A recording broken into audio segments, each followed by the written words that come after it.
नमस्कार हौ हाम्रो देशका भावी र प्रभावी नेताजीहरू।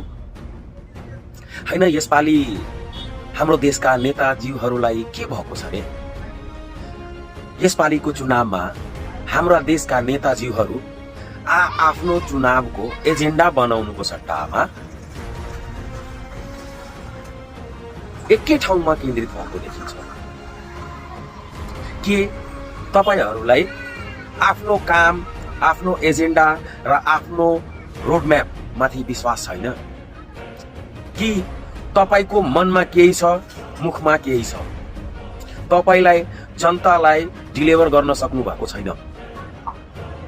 त्यही कारणले हो कि तपाईले आफ्नो कामको समीक्षा नगरेर, आफ्नो चुनावी एजेन्डा सेट नगरेर, हैन सबै नेताजीहरू एकै ठाउँमा केन्द्रित भएर बालेन मात्रै खराब छ भने चाहिँ तपाईलाई किन भन्नु परेको हो?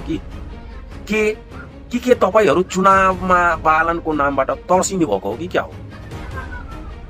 देख्दाखेरि त त्यस्तै देखिन्छ। नेताजीहरूलाई त अब यस्तो पो फिल भइरहेछ कि हैन बालनको नामले म पनि चुनाव हार्छु कि, हैन यसो गर्नुपर्छ कि बालनको बारेमा अब शब्द बोल्नुपर्छ, नराम्रो भन्नुपर्छ, हैन त्यसपछि जनताले चाहिँ मलाई भोट दिन्छ भने के तपाईलाई के लाग्छ?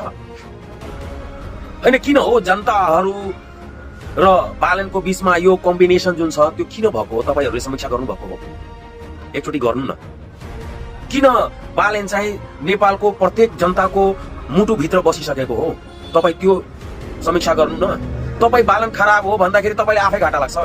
आफै समीक्षा गर्नु, आफै चुनावको एजेन्डा बनाउनु र चुनावमा तपाईँले गर्नु के हो, तपाईँको 5 वर्षको रोडम्याप के हो, तपाईँले जितेपछि जनतालाई के डिलिभर गर्नुहुन्छ, तपाईँले पहिला चुनाव जितेपछि तपाईँले गरेको काम के हो त्यो जनतालाई बताउनु न। बालन के हो, कस्तो हो भने जनतालाई राम्ररी थाहा छ। तपाईँहरूले जति चाहिँ आगोमा हात बाल्नुहुन्छ, हात हाल्नुहुन्छ, तपाईँको हात पोल्छ, या त तपाईँले हात हाल्दाखेरि आगो अझै भड्किन्छ कि तपाईँकै कारणले बालन जित्छ कि? मलाई त त्यस्तो लाग्छ हौ। समीक्षा गर्नु। नमस्ते।